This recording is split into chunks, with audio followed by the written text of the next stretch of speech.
A primeira história é encontro com os clones dos meus pais. Quando eu era pequeno, costumava acordar no meio da noite e ir para o quarto dos meus pais dormir ao lado da minha mãe. Uma noite, quando eu tinha cerca de 5 ou 6 anos, tive um sonho muito vívido em que acordei assustado e fui correndo para o quarto deles para me acalmar. Quando entrei, fiquei muito confuso porque vi meus pais deitados na cama e vi que eles também estavam deitados no chão. Instintivamente, no meu sonho, eu sabia que tinha que acordar os pais certos, porque os pais errados eram maus. Eu precisava tomar uma decisão rápida e acabei escolhendo os pais que estavam dormindo no chão. Lembro de pensar que os pais impostores tentariam me enganar, então escolhi os pais no chão porque era o que fazia mais sentido na hora. Quando me aproximei dos pais no chão, ambos abriram os olhos, onde deveriam estar os globos oculares, havia apenas uma luz vermelha brilhante. Foi quando realmente acordei. Sendo uma criança assustada, é claro que fui imediatamente para o quarto dos meus pais dormir ao lado da minha mãe. Mas quando cheguei lá, vi que tinha um conjunto de pais na cama e um conjunto de pais no chão. Eu literalmente me mijei. O segundo conjunto de pais era na verdade uma pilha de roupas que estava separado para dobrar. Mas nunca esquecerei o medo que tomou conta do meu pequeno coração de 6 anos naquele exato momento. A próxima história se chama Garotinha Loira no Banheiro, que não é a famosa loira no banheiro. Eu vivi em uma casa infernal por 4 anos, dos 11 aos quase 16 anos. Havia constantemente algo acontecendo. Portas abrindo e fechando, vozes, passos. Nada nunca ficava onde eu deixava. E para completar, eu ficava muito sozinho porque meus pais trabalhavam e consequentemente, eu vivia constantemente aterrorizado. Uma das coisas mais perturbadoras foi a garotinha no meu banheiro. Toda vez que eu passava pela porta do meu banheiro, o que acontecia constantemente, já que ficava bem fora do meu quarto, eu via uma garotinha com cabelos loiros cacheados e um vestido cor-de-rosa. Ela apenas ficava ali parada, olhando, parecendo uma fotografia de 1905. Comecei a manter a porta fechada para poder passar sem vê-la, mas ela sempre estava lá quando eu a abria. Uma vez que eu passava por ela, não conseguia mais vê-la, mas podia senti-la ali. Ela me assustava, mas eu sentia muita pena porque ela estava presa ali, assim como eu, mas provavelmente para sempre. À medida que os anos passavam, as coisas na casa continuavam piorando. Ela começou a parecer cada vez mais sombria. Comecei a sentir que ela não era realmente uma garotinha fofa de cabelos loiros cacheados. Eu sabia que havia algo feio naquela casa. Um dia, quando eu tinha 14 anos, uma amiga de outra cidade veio ficar comigo por uma semana. Eu não tinha comentado nada sobre a casa para ela, pois não achava que ela viria se soubesse. Logo depois que ela chegou, estávamos sentados no meu quarto e ela foi ao banheiro. Cerca de 1 minuto depois, ela voltou com uma expressão confusa no rosto e disse: "Então, tem uma garotinha no seu banheiro?" Sim, ela fica lá. Cabelos loiros. Cacheados? Vestido rosa? Sim. Você sabe que aquilo não é realmente uma garotinha, não sabe? Quase vomitei. Eu estava tão aliviado e aterrorizado, animado e pronto para sair da casa gritando. Ela se recusou a usar o meu banheiro pelo resto da semana e eu comecei a usá-lo o mínimo possível sem irritar meus pais, que não queriam acreditar em mim e nem na minha amiga. Eventualmente, nos mudamos e eu não poderia ter ficado mais feliz. Me distanciei mentalmente o máximo que pude daquilo. Então, quando eu tinha 18 anos, levei outro amigo em uma viagem para pegar algumas coisas que eu tinha deixado na casa. Meus pais não tinham conseguido vendê-la e levaria mais 5 anos até conseguirem. Assim que chegamos na propriedade, meu amigo parecia desconfortável. Quando contornamos a curva da longa e íngreme entrada, ele ficou completamente pálido. Eu percebi que algo estava errado, mas ele insistiu que estava tudo bem, então começamos a pegar as coisas. Depois de um tempo, ele pediu para usar o banheiro e eu o direcionei para o meu. 20 segundos depois que ele saiu, ele voltou correndo, ofegante, e bateu a porta do quarto atrás dele. Ele começou a balbuciar sobre uma garotinha loira que não é realmente uma garotinha. De repente, ele ficou completamente imóvel, olhou nos meus olhos e disse muito solenemente: "Ela não está feliz com você. Você foi embora, e não era para ter ido." Pegamos tudo o que foi possível até aquele momento no carro e saímos de lá o mais rápido possível. A próxima história se chama O Sonho que Livrou Meu Pai da Prisão. Muito antes de eu nascer, meus pais alugaram uma casa em uma parte diferente do nosso estado. Minha mãe nunca realmente gostou do lugar. Algo parecia estar errado para ela. O sentimento ainda não tinha desaparecido mesmo depois de alguns meses morando lá. Na verdade, à medida que o tempo passava, ela começou a se sentir cada vez mais desconfortável. Ela atribuía isso à paranoia. Para piorar a situação, o horário do meu pai foi alterado e ele começou a trabalhar no turno da noite. Na primeira noite em que ela ficaria sozinha em casa, ela teve um terrível ataque de ansiedade. Algo ruim estava ao seu redor, ela podia sentir, e ela ligou para uma amiga e a chamou para passar a noite. No dia seguinte, meu pai brincou com ela por ser tão medrosa. Antes de meu pai sair para o trabalho na noite seguinte, minha mãe colocou timidamente um par grande de tesouras afiadas de costura debaixo do travesseiro. Ela disse que se sentia envergonhada, porque é claro que tudo era apenas imaginação dela. Ela havia considerado pegar uma faca, mas achou isso muito bobo e exagerado. Ainda assim, ela queria algo que pudesse ajudar a acalmar seus nervos quando fosse dormir. Ela finalmente conseguiu dormir e teve um sonho muito intenso, daqueles em que você nem percebe que é um sonho. Ela disse que no sonho levantou para ir ao banheiro. Enquanto voltava para o quarto, de repente, a personagem do sonho começou a sentir uma sensação de formigamento por todo o corpo. Em seguida, ela não conseguia respirar. No começo, no sonho, ela estava calma, mas a respiração não voltava. Ela tentou engolir e sentiu uma forte pressão contra sua garganta, uma mão empurrando e que não soltava. Então a pressão pulou e estava sob a linha do maxilar, apertando de forma que todo o seu pescoço estava se fechando para dentro. Ela caiu de joelhos. De repente, ela percebeu que estava fazendo sons de engasgo. Por algum motivo, ela disse que sentiu vontade de vomitar a língua para poder respirar mais um pouco. Havia uma pulsação abaixo de suas orelhas e o corredor começou a inclinar. Ela não sabia por quê, mas foi dominada por um único pensamento, que precisava chegar ao quarto. Ela começou a rastejar pelo corredor de joelhos, impulsionando-se pelos cotovelos, ainda engasgando e ofegante. O carpete queimava contra sua pele. Parecia que ela estava debaixo d'água, cada movimento mínimo encontrava resistência. Finalmente, ela conseguiu chegar ao quarto. Apesar de seus melhores esforços para se acalmar, seu coração estava batendo tão forte que começou a doer fisicamente também. De repente, o que quer que estivesse em seu pescoço apertou a ponto de ela ouvir um som de estalo. Ela pensou: eu vou morrer, e isso deu à sua personagem do sonho uma onda de adrenalina.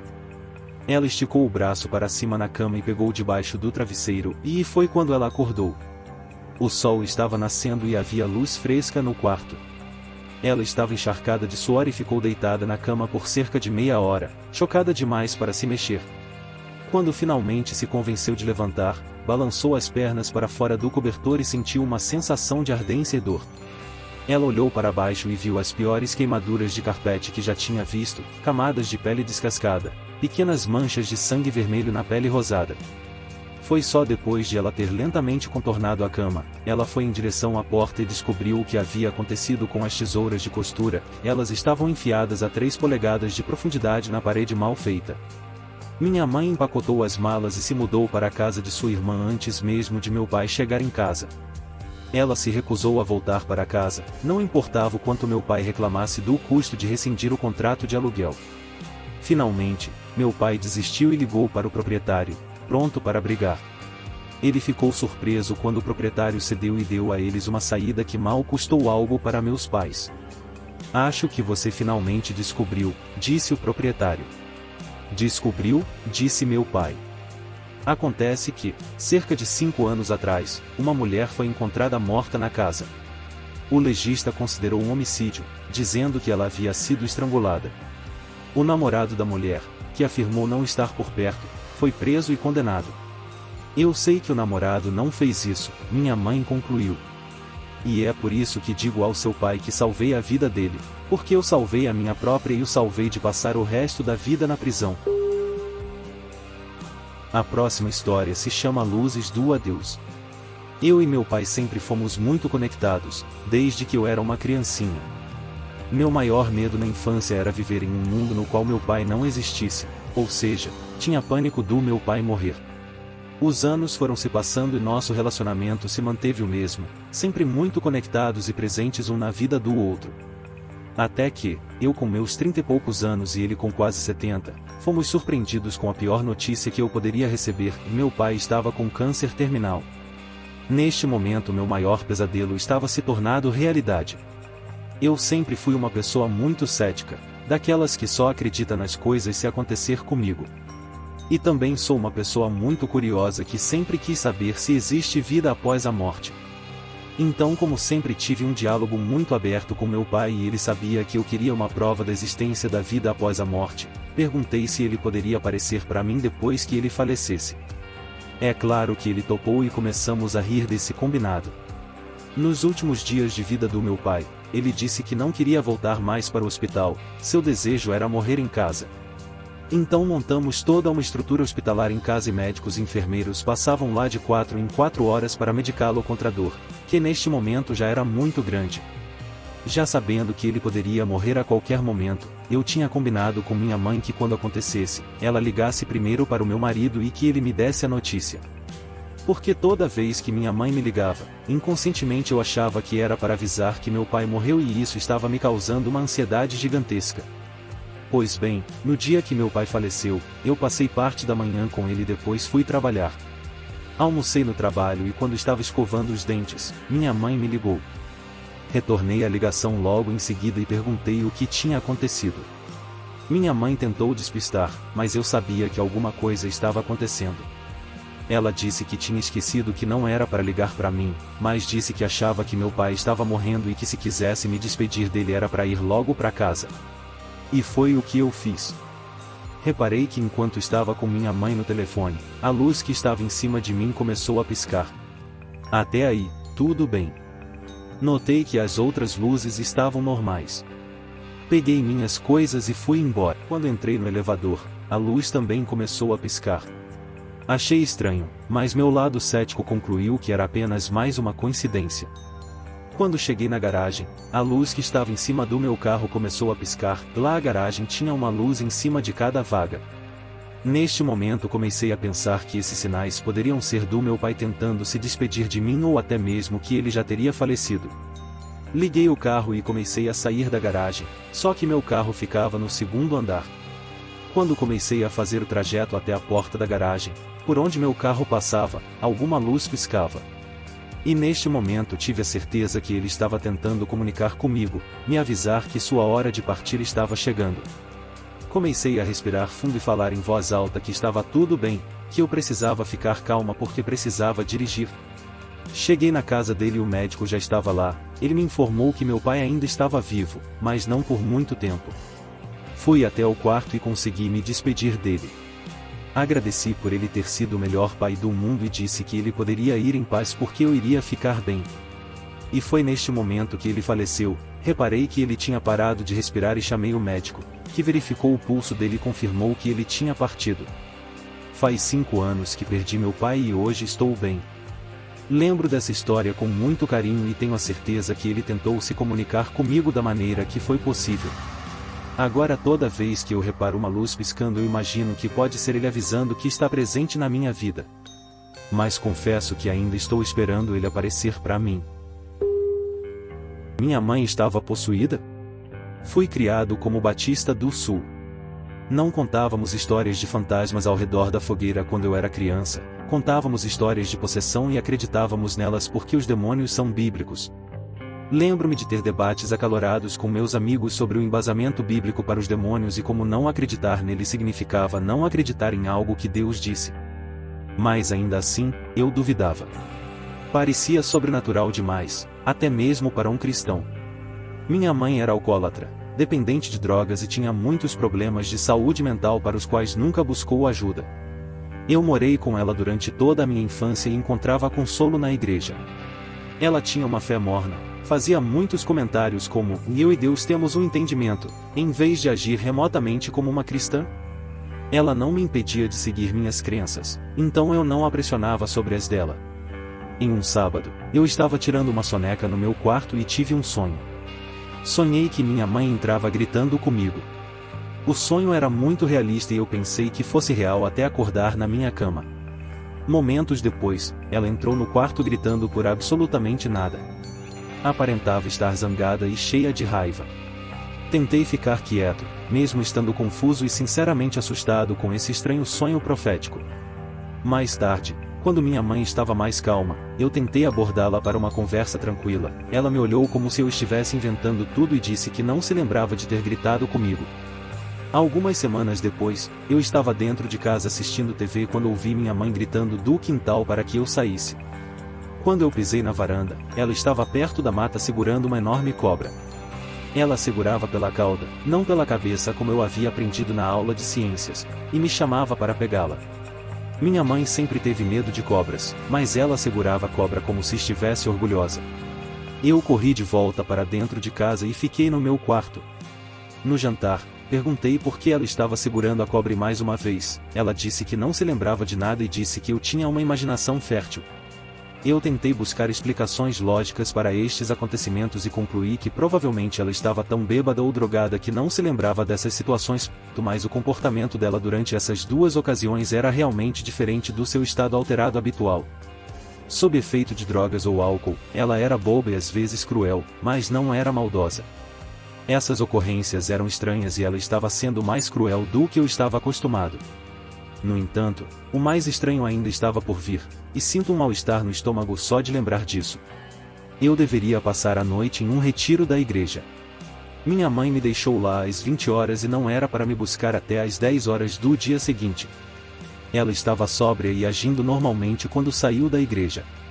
Eu e meu amigo estávamos desafiando um ao outro a ficar acordado a noite toda e estávamos anotando o horário em que cada pessoa dormia. Eu fiquei acordado por mais tempo e finalmente cedi às 4h25 da manhã. Assim que deitei no meu saco de dormir, ouvi um estrondo alto na janela do lado de fora da capela. Ninguém mais se mexeu. Eu pensei que um pássaro tivesse batido na janela, então me acomodei novamente para dormir e ouvi uma série de barulhos altos, uma batida em cada janela da capela. Era como se algo estivesse circulando a igreja e batendo em cada janela ao passar, mas estava se movendo tão rápido que não era possível que uma única pessoa tivesse batido em todas as janelas. Meus amigos começaram a acordar e alguém sugeriu que os responsáveis pelo retiro estivessem pregando uma peça em nós.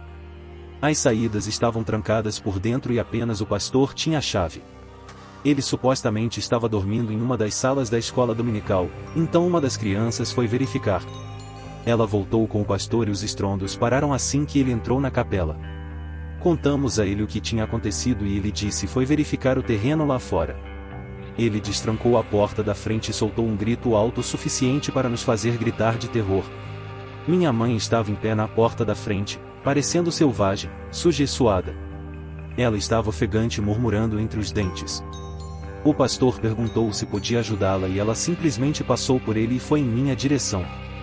Meu coração parecia que só continuava batendo por pura adrenalina e a última coisa que eu queria fazer era sair da igreja com a minha mãe, mas sentia que não tinha escolha.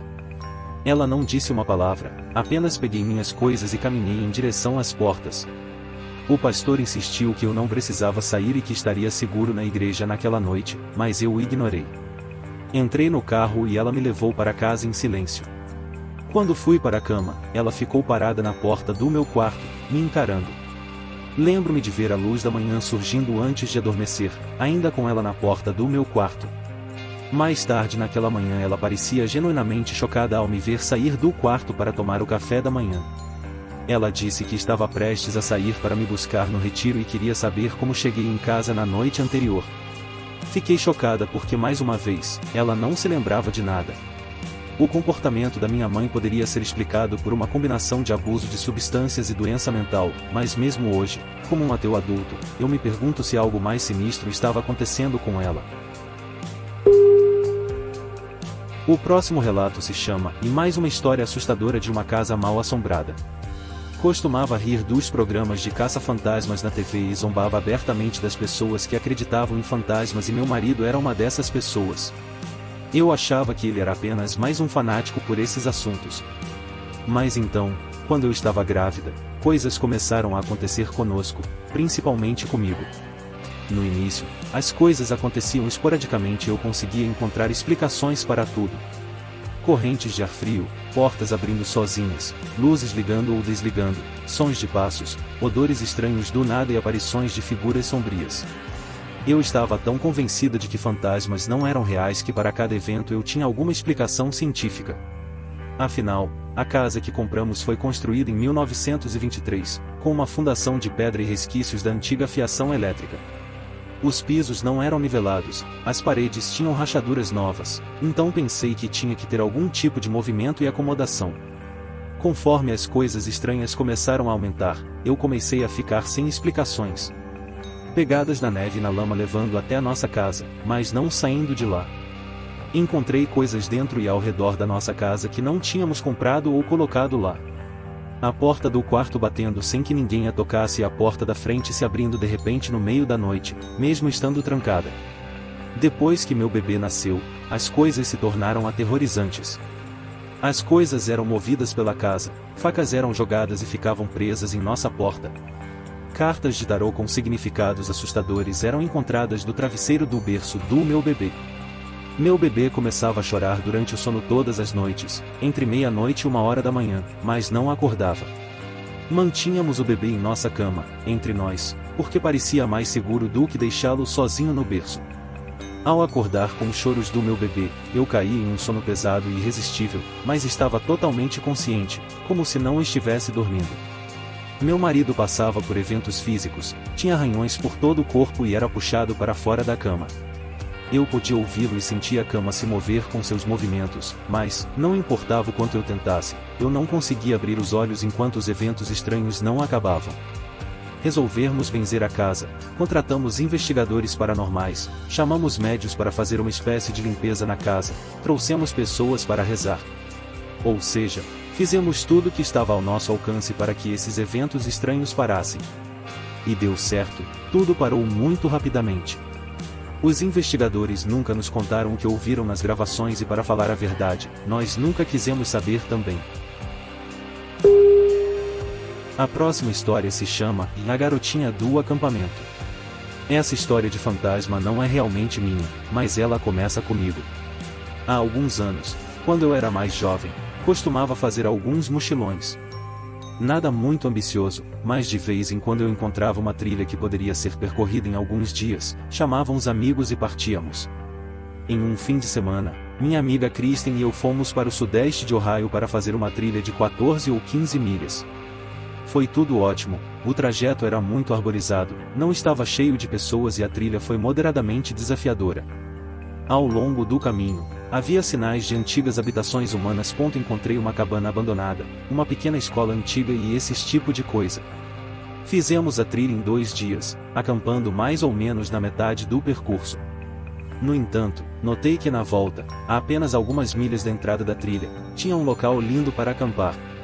Se tivéssemos tempo para transformar a viagem para 3 dias, com certeza teríamos acampado nesse local. Havia espaço suficiente para um único acampamento bem na beira de um desfiladeiro, com um local nivelado para a barraca e uma fogueira de pedra já pronta.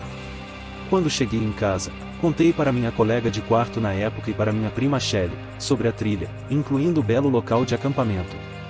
1 ano depois, a meia-irmã de Shelley, Emma, veio visitá-lo e decidiram fazer a mesma trilha que eu fiz. No entanto, elas decidiram transformar a viagem numa jornada de 3 dias e passar a segunda noite no acampamento que eu havia mencionado para a Shelley. Só descobri o que aconteceu naquela noite quando a Shelley ouviu eu falando sobre a trilha com alguns outros amigos e riu dizendo, e sim, a Emma diz que nunca mais vai fazer essa trilha. Surpreso, perguntei o que tinha acontecido e foi aí que a Shelley me contou tudo e aparentemente, durante a segunda noite, na escuridão absoluta da floresta, Emma acordou com o som de uma mulher gritando bem do lado de fora da barraca. Ela ficou petrificada e se encolheu dentro do saco de dormir, ouvindo os gritos até que eles finalmente desaparecessem.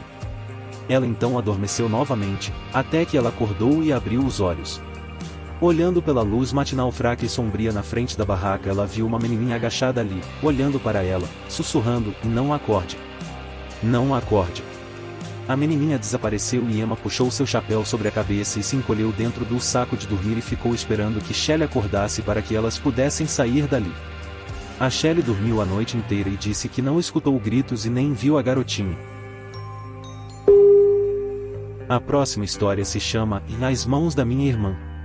Quando eu era criança, meus pais reformaram nossa casa e construíram mais um andar. Durante um tempo, meu quarto foi o único no andar de cima. Em um determinado momento, minha irmã e eu dividíamos um quarto e, até hoje, somos extremamente próximos, então não era incomum ela entrar no meu quarto e dormir na minha cama ou vice-versa. Certa vez, acordei no meio da noite e vi uma mão rastejando entre a beirada da cama e a parede.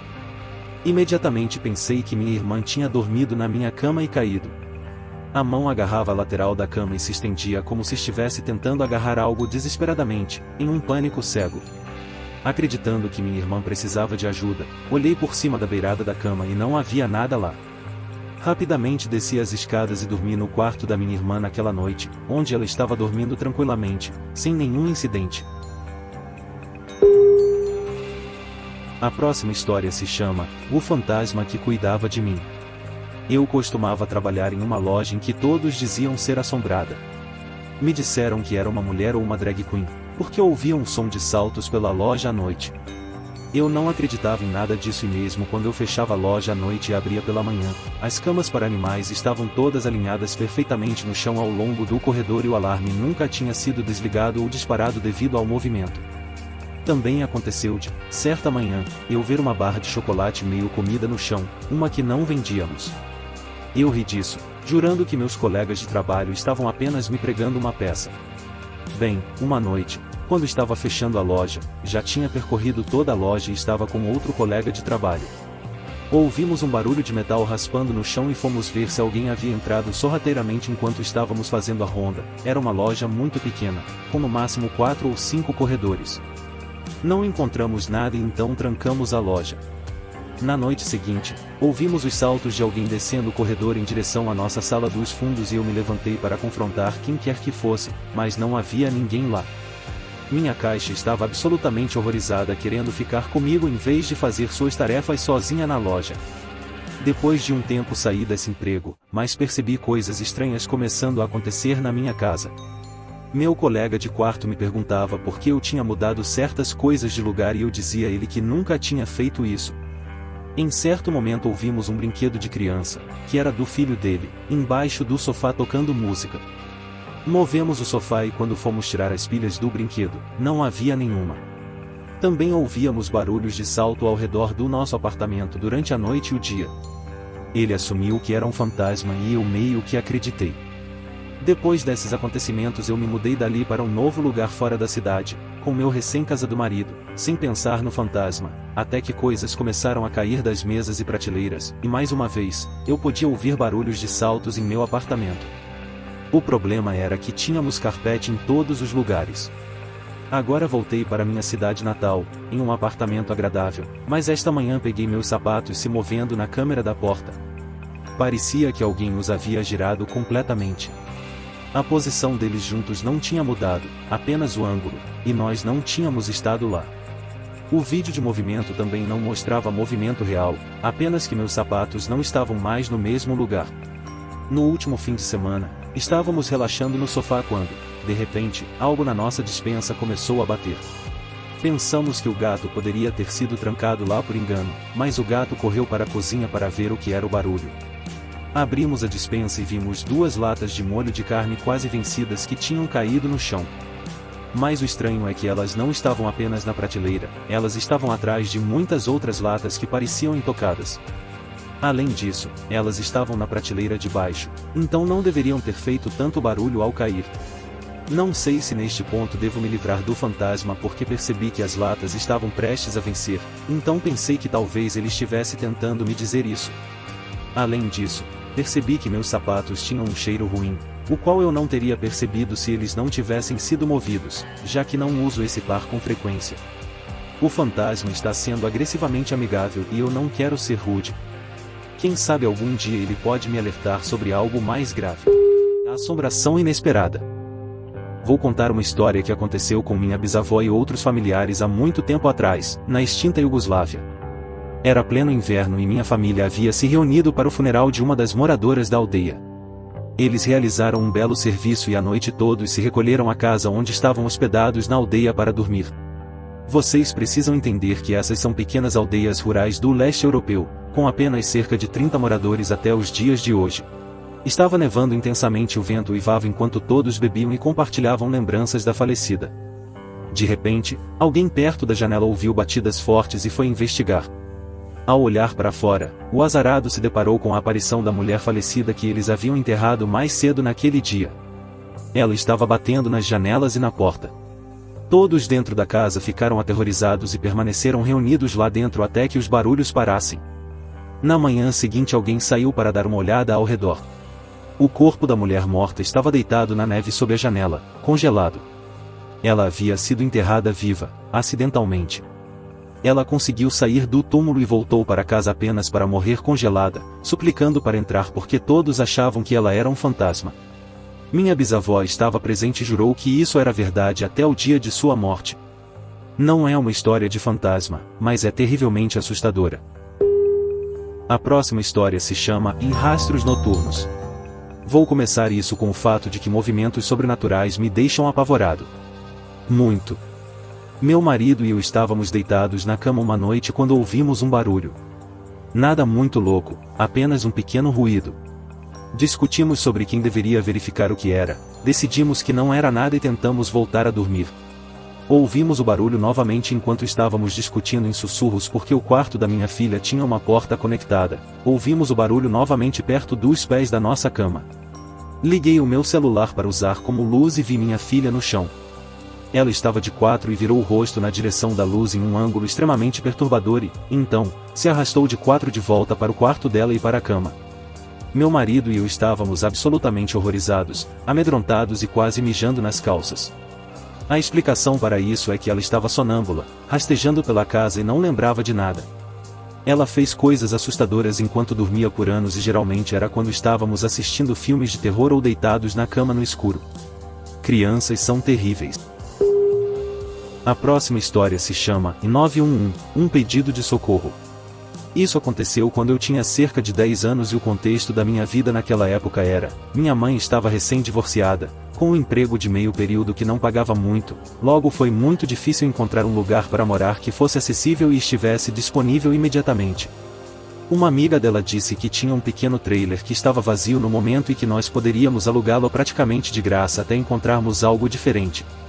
Eu imediatamente não gostei da casa.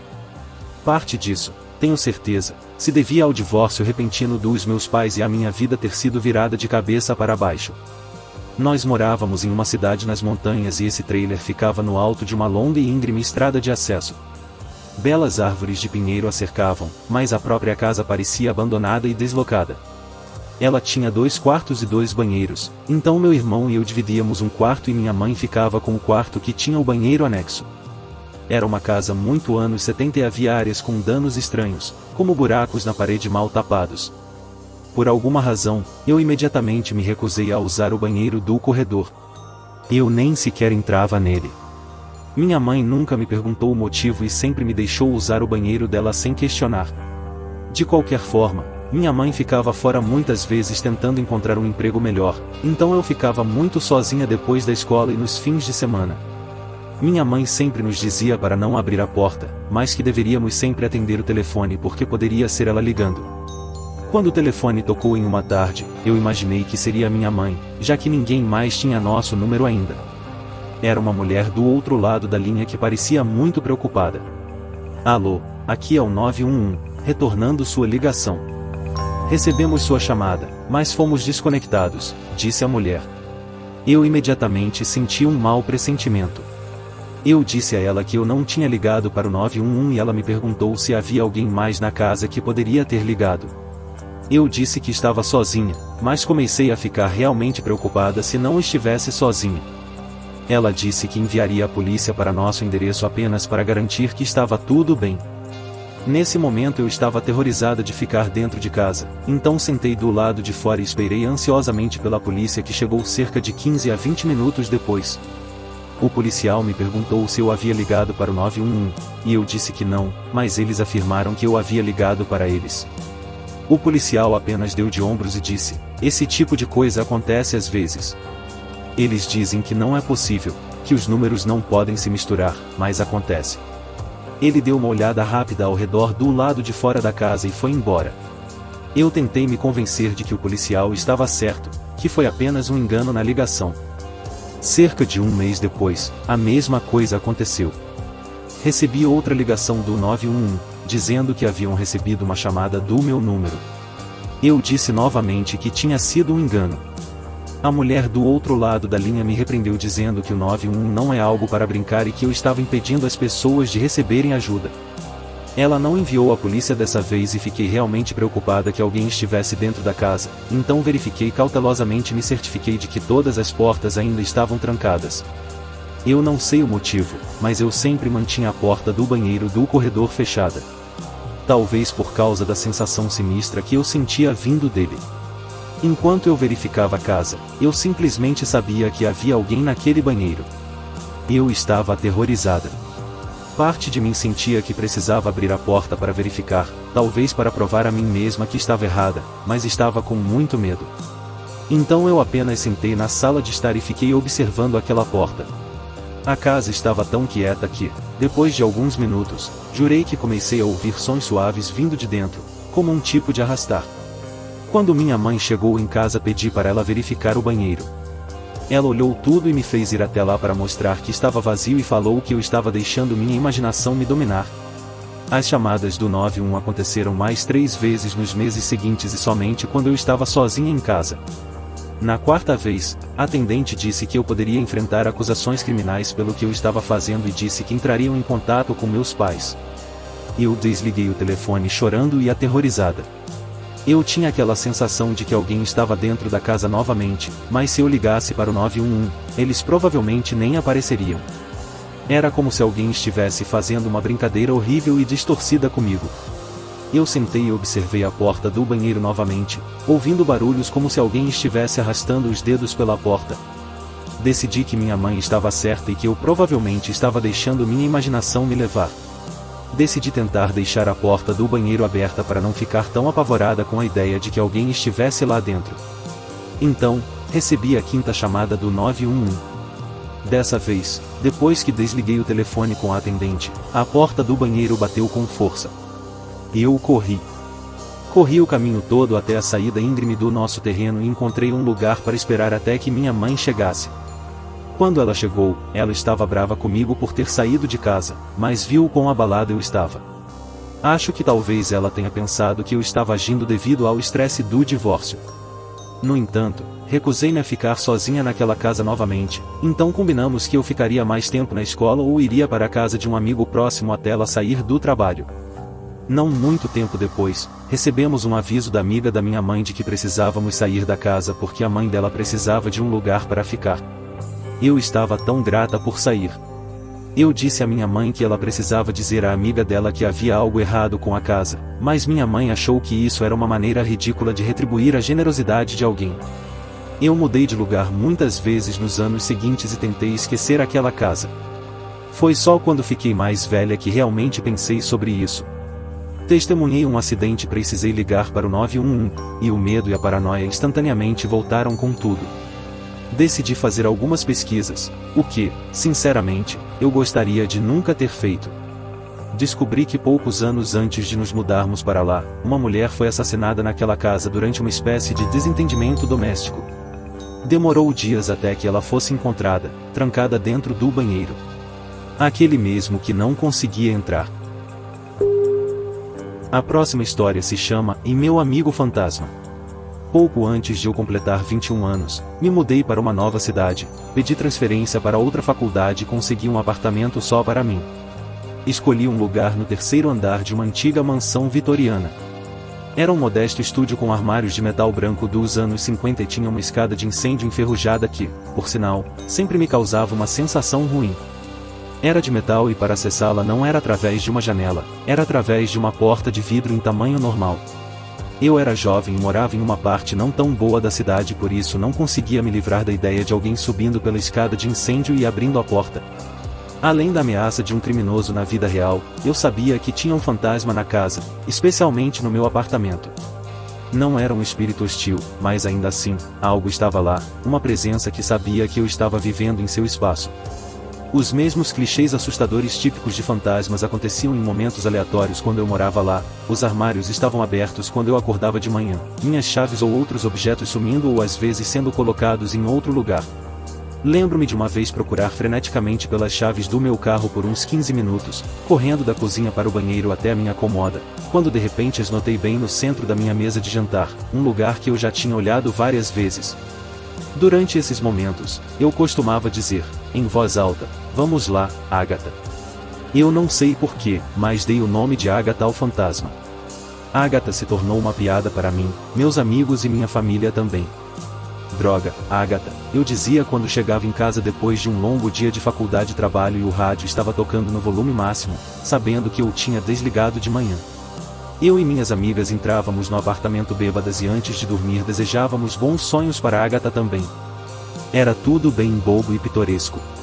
Embora Agatha fosse meio irritante às vezes, eu tinha a sensação de que a presença se divertia com meu jeito e nunca quis me fazer mal ou realmente me assustar. Agatha só gostava de me perturbar. Em uma noite, depois de quase 2 anos que já estava morando naquela casa, acordei assustada sentindo alguém caindo pesadamente na cama ao meu lado. Um movimento muito intencional, destinado a me acordar.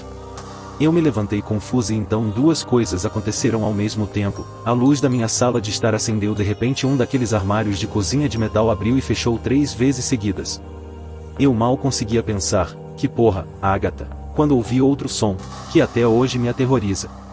Alguém estava do lado de fora da porta de vidro da escada de incêndio. Ouvi sons de pés pisando enquanto desciam os degraus de metal enferrujados, mas felizmente se afastando do apartamento. Depois disso, nunca mais me importei com a Agatha porque percebi que ela me protegeu naquela noite. E visita alienígena.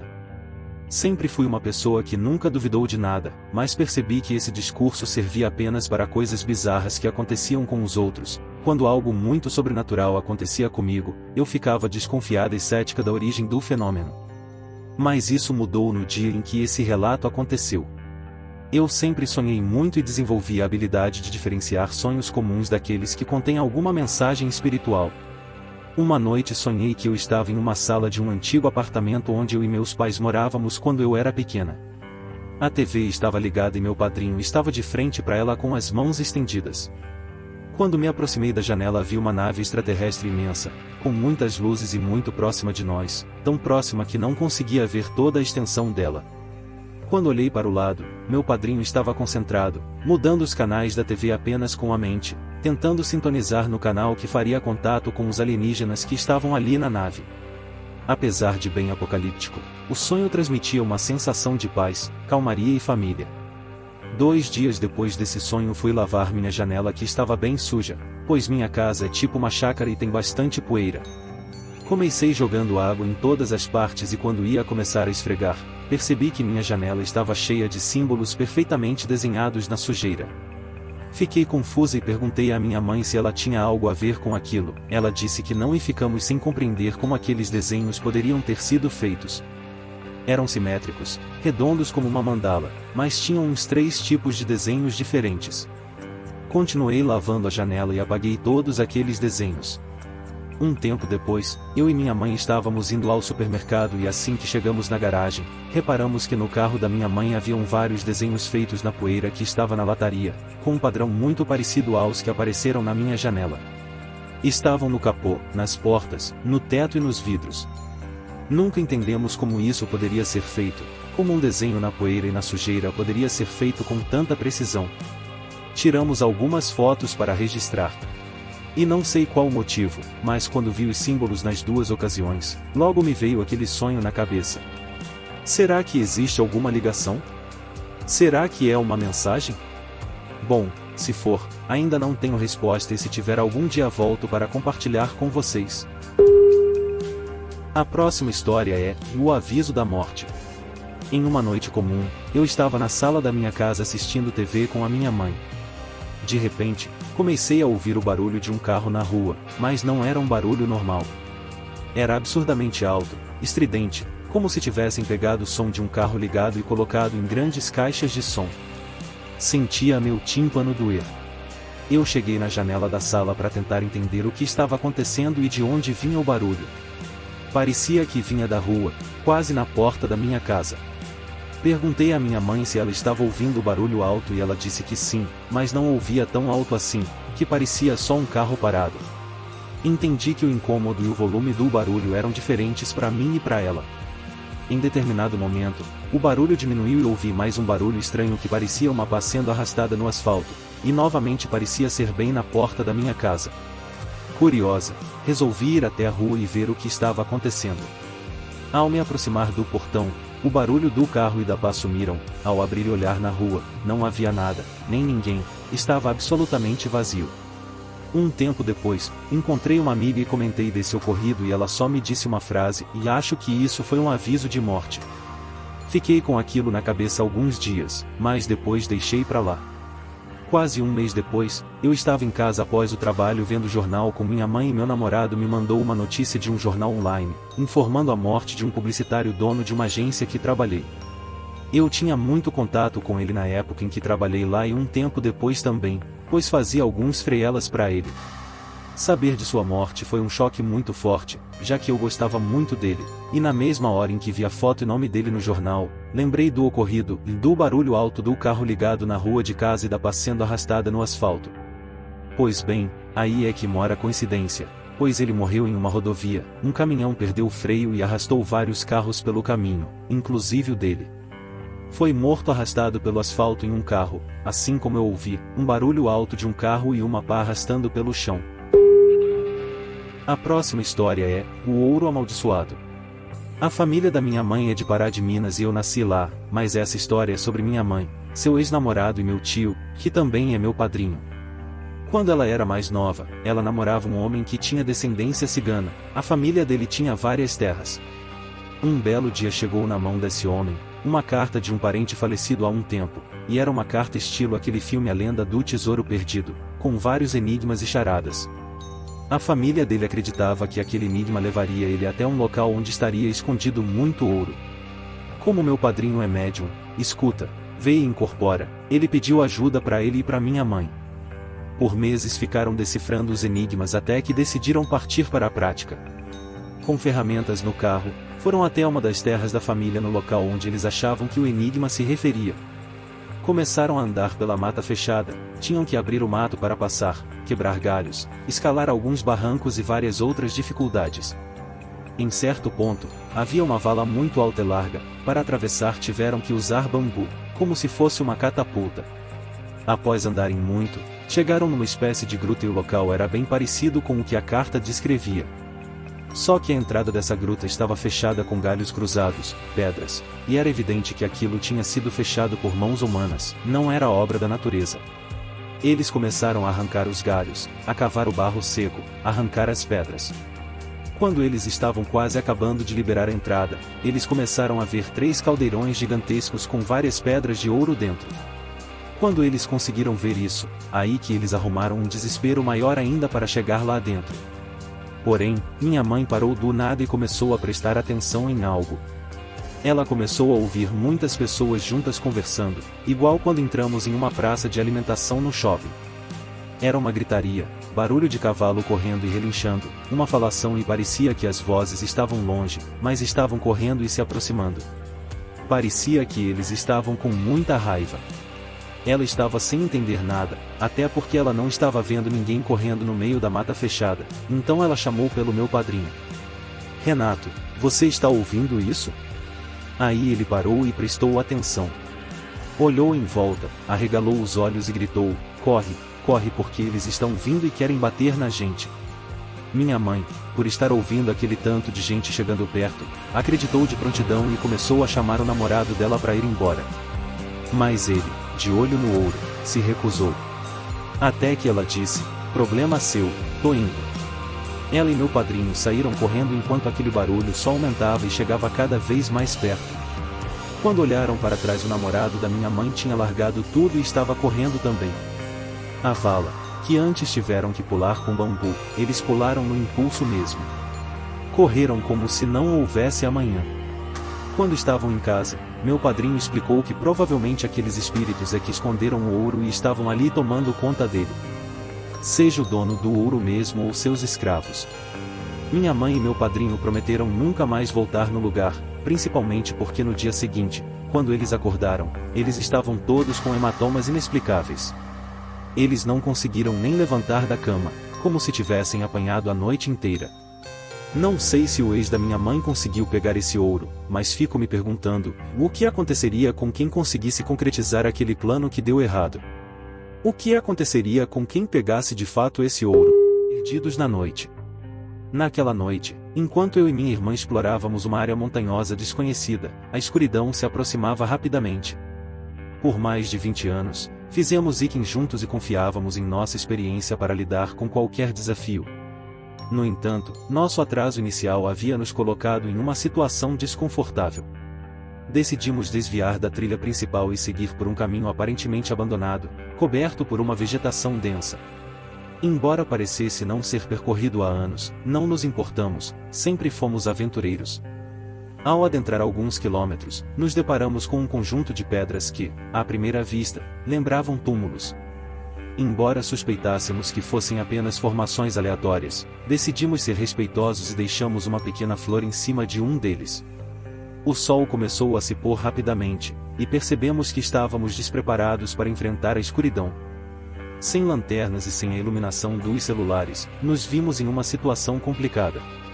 A escuridão tomou conta do ambiente, tornando impossível encontrar o caminho de volta para a trilha principal, muito menos para o carro estacionado distante. Embora estivesse cada vez mais desesperado, mantive minha preocupação em segredo, com medo de assustar minha irmã. Foi então que, antes que eu tivesse a chance de confessar que estávamos perdidos, senti a mão dela segurando a minha e me puxando na direção certa. Sem questionar, fui arrastado morro abaixo, seguindo sua liderança. Milagrosamente, chegamos a uma estrada escura, a poucos metros de onde havíamos estacionado o carro. Surpreso, perguntei a ela como sabia para onde ir, mas ela respondeu que não sabia. Ela simplesmente permitiu que eu a guiasse, confiando em mim. Refletindo, percebemos que nenhum dos dois tinha guiado, algo nos arrastou até o carro, não tenho certeza, mas acho que aquelas pedras no final das contas eram realmente túmulos. A próxima história é, o caso do guarda noturno. Essa é uma história do pai do meu amigo e aconteceu durante o período de serviço obrigatório dele na Alemanha, há 40 anos. Ele trabalhava como guarda noturno em um prédio antigo usado principalmente para armazenamento. Ele explicou que o prédio estava em sua maioria vazio, mas algo precisava ser guardado ou algo assim, porque ainda era propriedade militar. O prédio consistia em um térreo menor e um porão maior. Quando você entrava, havia um pequeno escritório de guarda ao lado, com uma grande janela, e depois desse escritório, você tinha que abrir uma porta para acessar o resto do prédio. Você também precisava de uma chave para abrir essa porta, que geralmente apenas os superiores e o soldado de plantão à noite tinham em posse, incluindo a escada até o porão. Como o prédio estava em sua maioria vazio, ser uma guarda noturna era muito entediante, o que fez com que o pai do meu amigo levasse um livro para passar o tempo. De qualquer forma, uma hora depois do início do turno, ele ouviu o barulho de alguém no porão batendo uma das portas. Ele pensou que alguém de seus camaradas estivesse tentando assustá-lo, ou pregar-lhe uma peça, e ele verificou cada sala lá embaixo. Ele não encontrou ninguém, ou seja, não havia nada atrás das portas onde alguém poderia ter se escondido. Então, o porão era basicamente um corredor único com portas de metal à esquerda e à direita, e apenas uma entrada, a escada. Os cômodos lá embaixo eram apenas salas pequenas e simples, sem nenhuma forma estranha. Ele voltou para a mesa dele e trancou a escada. Verificando a fechadura da entrada um tempo depois, ele ouviu o barulho novamente e ligou para o general encarregado ou alguém de hierarquia superior para relatar uma possível ameaça à segurança ou apenas alguns camaradas brincalhões. O oficial superior era mais rigoroso e estava disposto a encontrar e punir quaisquer soldados que estivessem no prédio, porque obviamente não tinham permissão para estar lá naquela hora. Ele também chamou a equipe de cães do exército para procurar minuciosamente o prédio. Nesse ponto da história, comecei a ter arrepios. Os cães do exército. totalmente treinados, estavam rosnando e se recusando a entrar no prédio, muito menos se aproximar dele. Eles procuraram o prédio inteiro e não encontraram ninguém lá dentro. Verificaram cada sala, cada janela e cada fechadura, nada. O pai do meu amigo recebeu ordens para continuar o turno e o grupo de busca partiu novamente. Depois de algum tempo, ele ouviu os estrondos novamente, todas as fechaduras ainda estavam trancadas. Havia apenas uma entrada para o prédio e qualquer pessoa que entrasse teria que passar por sua janela e abrir a porta trancada, o que não seria possível sem que ele percebesse. Enfim, ele também ficou estressado e desceu as escadas e verificou as salas novamente, com o mesmo resultado das vezes anteriores. Então ele teve uma ideia. Ele fechou todas as portas do porão, pegou uma caixa de fósforos e colocou um fósforo em cada maçaneta e saiu novamente. Claro que ele ouviu os barulhos de batidas novamente. Quando verificou, uma ou duas portas estavam escancaradas e vários fósforos haviam caído das maçanetas de outras portas. Ele ficou muito confuso e voltou ao livro pelo resto do turno, tentando ignorar a atividade lá embaixo. Ninguém nunca tinha experimentado isso antes e ele nunca mais teve que fazer plantão noturno lá depois disso, porque o prédio foi demolido pouco tempo depois.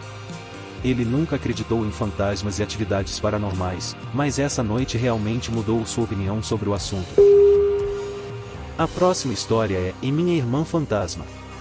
Meus pais tiveram eu e meu irmão gêmeo e, alguns anos depois, tentaram ter uma menina, mas sofreram um aborto. Poucos anos se passaram e eles tiveram outro menino, então éramos 3 meninos no total. Meus pais desejavam desesperadamente ter uma menina, mas isso nunca aconteceu. Então, quando eu tinha cerca de 15 anos, eles decidiram reunir todos nós para realizar uma sessão espírita com uma amiga deles. No início achamos que era tudo uma brincadeira. Ficamos de mãos dadas, fechamos os olhos e a amiga da minha mãe começou a dizer algumas coisas.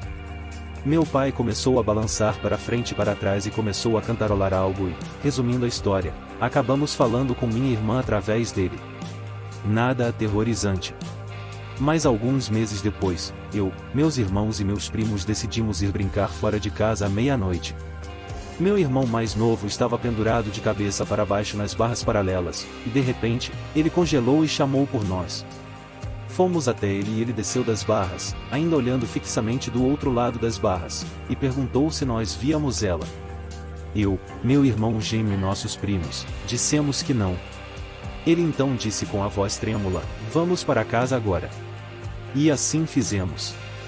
Voltamos para casa e perguntamos o que tinha acontecido e ele disse que viu uma menininha de vestido branco, com cerca de 8 anos, e ela perguntou se podia brincar com a gente. Ele não respondeu a ela. Alguns dias depois, por volta do meio-dia, meu primo e eu estávamos jogando videogame no meu quarto e a porta estava aberta.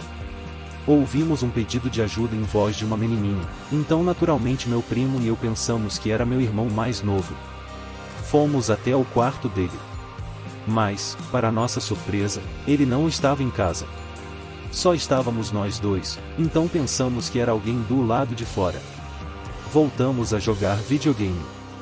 Então, cerca de 1 minuto depois, ouvimos uma menininha gritando com todas as forças vindo do quarto do meu irmão mais novo. Então, novamente fomos verificar, mas quando nos levantamos e caminhamos em direção à porta do meu quarto para o corredor, o grito veio novamente, mas dessa vez veio bem na nossa frente. Não vimos nada, mas o grito estava bem ali. Até hoje, não faço ideia se estávamos apenas imaginando coisas ou o que quer que tenha sido, mas ambos vivenciamos isso e isso ainda nos assombra. Será que era a nossa irmãzinha? A próxima história é Os Lamentos do Campo. Quando eu tinha 10 anos, minha família e eu fomos passar férias em uma região rural da Índia por cerca de uma semana.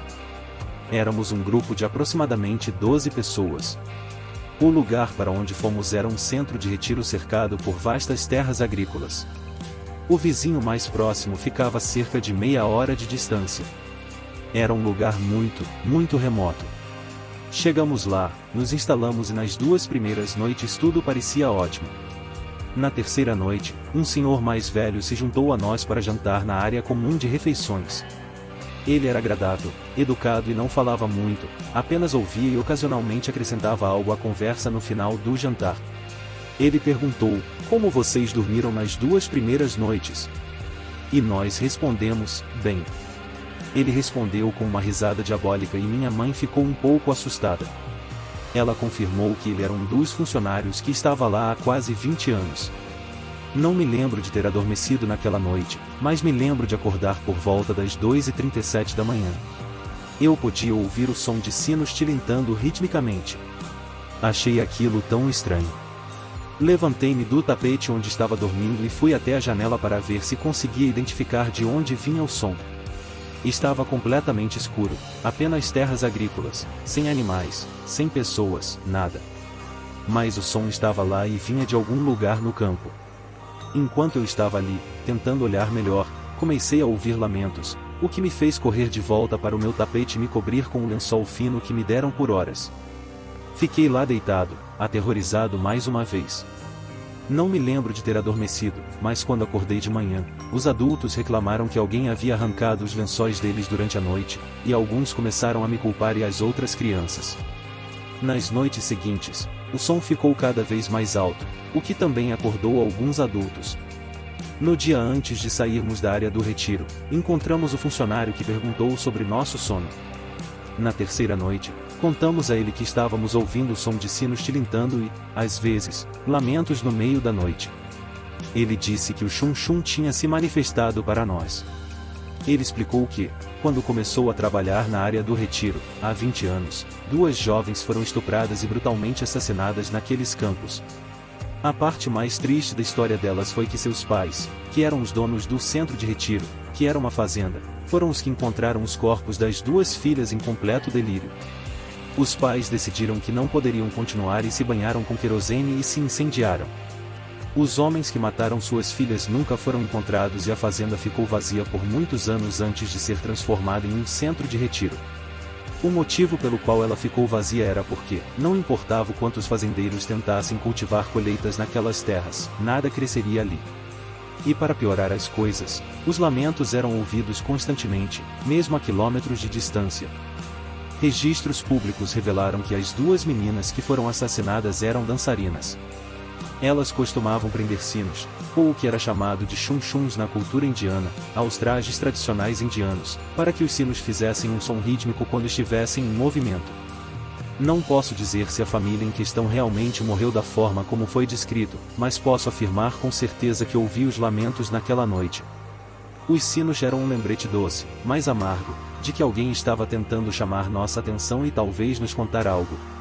Levarei essa experiência comigo para sempre. A próxima história é O Riso do Além. Cresci em uma casa assombrada. Ouvíamos passos caminhando de um lado para o outro no andar de cima, batidas nas paredes. Víamos pessoas sombrias espiando pelos cantos e por aí vai. Quando fiquei mais velho, meus amigos e eu decidimos usar um tabuleiro ou Ouija para tentar entrar em contato com o que quer que estivesse lá. Tentamos por horas, tínhamos até um pequeno gravador de voz, mas simplesmente não conseguíamos fazer funcionar. Reproduzimos o áudio no meu computador, mas não ouvimos nada. Então, depois de literalmente horas nisso, eu disse, ok, desisti de tentar fazer isso funcionar, desligue o gravador. Sentamos ali, um de frente para o outro, onde estávamos jogando tabuleiro ou Ouija, e começamos a falar sobre fantasmas e o paranormal. Então, começamos a falar sobre a existência de Deus no espaço entre nós, e ao nosso lado, ouvimos uma risada arrepiante e muito clara. Era mais como um riso, eu suponho. Vinha de uma área como se outra pessoa estivesse sentada lá ao nosso lado na mesa. O riso era muito debochado, como se achasse que o que estávamos falando era hilariamente estúpido e não conseguisse mais ficar calado. Tanto meu amigo quanto eu congelamos ao mesmo tempo e chegamos à conclusão de que ambos ouvimos exatamente a mesma coisa. Das experiências que tive, essa é uma das poucas que realmente não consigo explicar. Essa risada ainda me assusta até hoje. Desde que saí dessa casa, não tive mais nenhuma experiência paranormal, então consigo entender por que as pessoas não acreditam. Mas isso foi uma parte tão grande da minha vida, por mais de 20 anos que não posso simplesmente fingir que nada aconteceu. Quer ver sua história aqui no canal? É só enviar seu relato no e-mail 666historiasdeterror@gmail.com.